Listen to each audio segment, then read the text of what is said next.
One thing I've never really shown on this channel before is what it's like turning up to a house that I've never seen before. Everything I know about today's installation has come from a couple of photos, a video and a telephone call. So before I pick up any tools, I need to find the best way to install this EV charger. I'll show you which charger the customer picked a little bit later on, but first let's go around and see what I'm dealing with. The house is a bungalow and the customer wants the charger installed here, and the cable to be routed through the loft I have not seen in the loft. I've had no photos or videos of that, so I don't know what to expect yet. But my plan is to get it in the loft somehow, run it all the way around,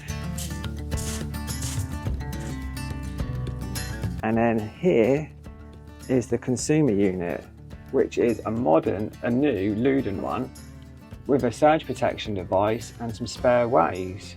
This is the first time that I've seen inside the loft, and luckily it looks super clear. There's an awful lot of fiberglass, but I can work around that. It's going to be like 40 degrees today, so I want to get this bit done as quick as possible. That is the corner where the EV charger is going to be mounted, and I'm going to route my cable all the way around to this point here where the consumer unit is. Normally I'd install a secondary consumer unit, but is that always necessary? Can you use the existing one?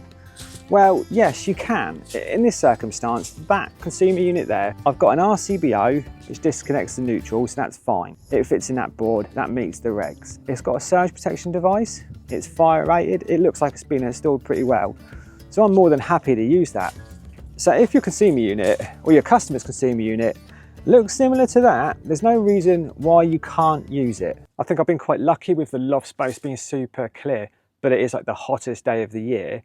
And I don't know why I'm looking at my watch, it tells the time, not the temperature. But it's supposed to be 40 degrees today, so job number one, I think, is to get that cable up there somehow and across, clip it in the loft and get it back out to the consumer unit. Then, although I'm going to be roasting here, I may have to strip off. I won't be in the loft because that's going to be the absolute worst bit. Right, problem number one. Because it's been so hot the last couple of days, I can't get my workbench out because my floor's bowed.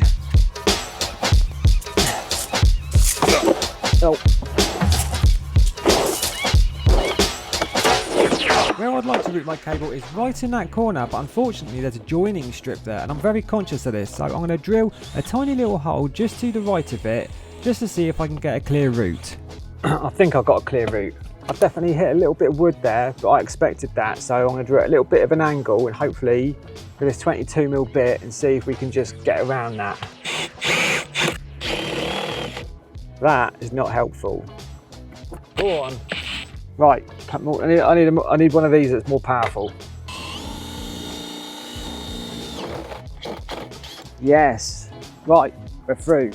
I'm going to poke a rod up and see if we can find it.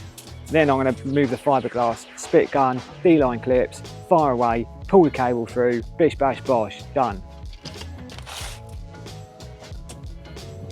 But before I do that, I'm just going to get that consumer unit lid off, have a look at the consumer unit, see if I can get a gland in it anywhere, and stick a rod up this end.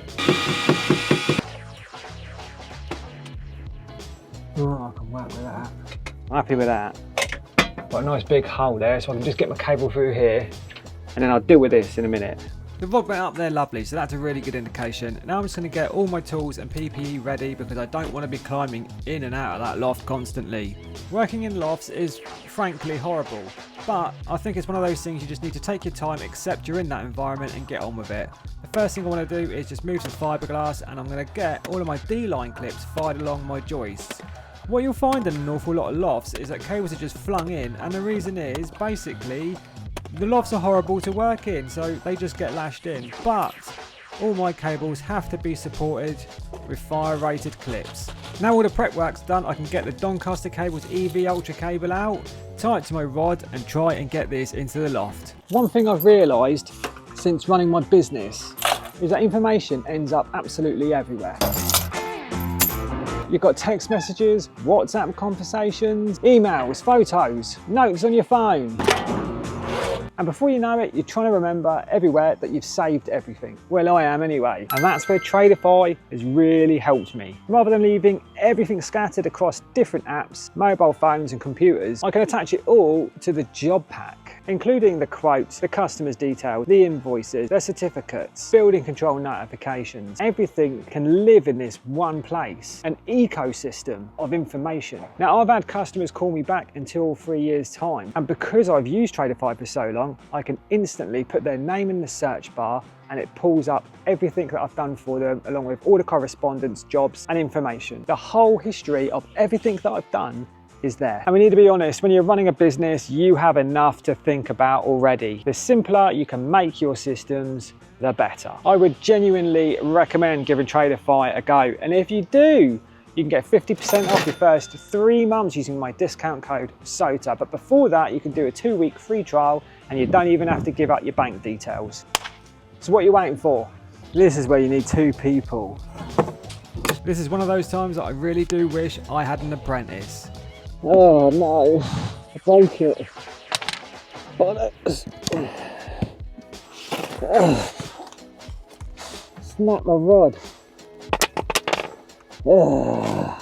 Take 2. I went down there, put a new rod on it, poked it back up, and this time luckily I got it. Next it's a matter of pulling up enough cable to get to the consumer unit and hope that that drum stays on that Rumpotech cable roller. Here I'm just threading the cable underneath the crossbeam joist, and then I can start clipping the cable back.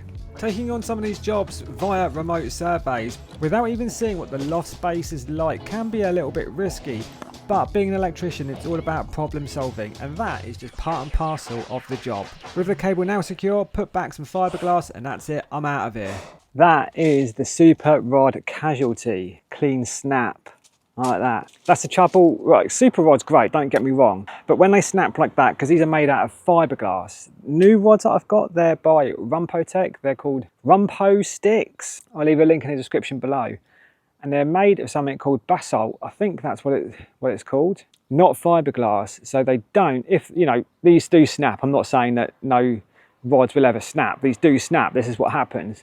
But that's incredibly sharp and you don't want to get that in your skin. So that goes straight in the bin, as will that, in a minute. But with the Rumpotech rods, if they snap, you don't get that fiberglass sharp edge. So better for your hands maybe. All in all, I do prefer them, but I've got these old Super Rod ones I'm just going to wear out, to be honest, and until they all die. Anyway, cable's there, ready to go. And then at the consumer unit, plenty of cable, because I'm not sure how I'm going to go topping this, or if there's not enough room. I might not be able to get my drill in here, you see, so that's the other thing. I might have to bring it down and out and up into the bottom. So plenty there anyway for that. I'm going to hit that in first. Let's do old Artisan's favourite game, eh? Neat or not neat? Neat. Well done, whoever done this board. Made an effort. Neat enough anyway.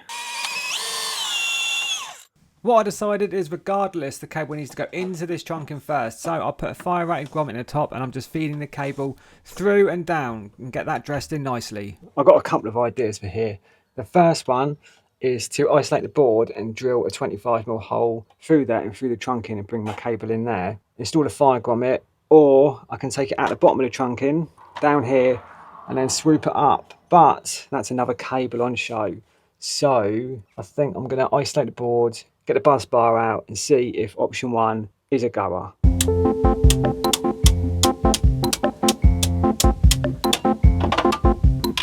Oh, it's annoying. I'm going to go for drilling a hole in the consumer unit at the bottom there, but I can't get my drill in there. So what I'm going to do is just pop all of these RCBOs out, which should hopefully give me enough room to get my drill in. Let's see. And then if I put that little extension bit in, and then my hole saw.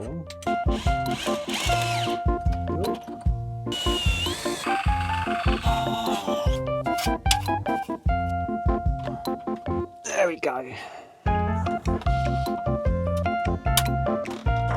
That's completely stuck now, so that's where that lives now. This is one thing that customers definitely don't see, is the amount of tools and equipment that we break on these jobs, and it all needs replacing. So you need to allow for this a little bit on every job that you put on, so you have that ability to go and buy and replace the tools that get broken on all of these jobs.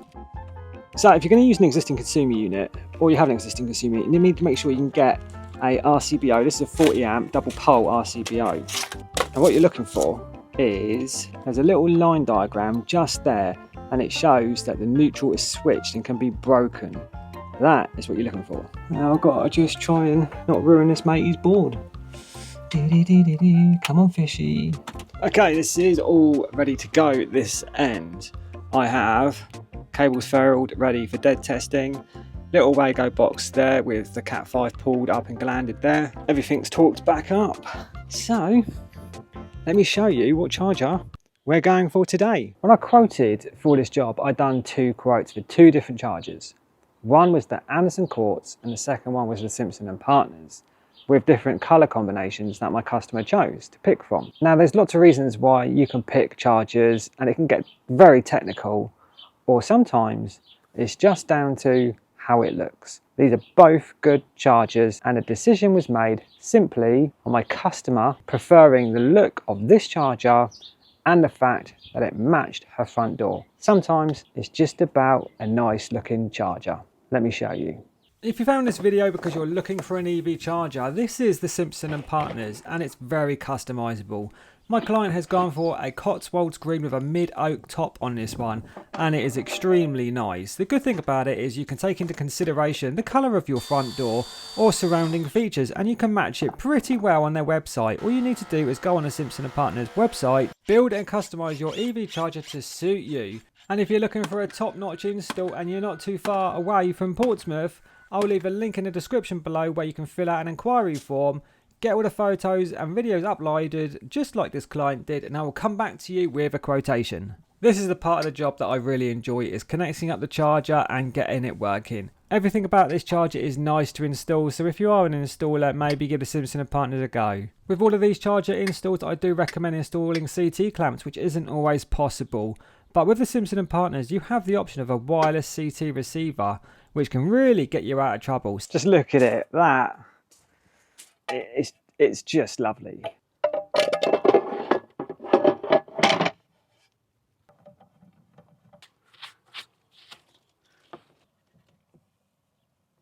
I would absolutely like to give a shout out to Kane from Mega and the Mega team, because Kane saw my video, my last one, where I had a little bit of an issue with my tester, and he got straight in touch with me. I sent it to him and he got it fixed. And I think that is one thing about Mega, is that customer service is, well, outstanding, to be honest with you. For someone to do that, get in touch with me, get my tester collected and then sent back very promptly, all fixed, pucker. So definitely points for Mega.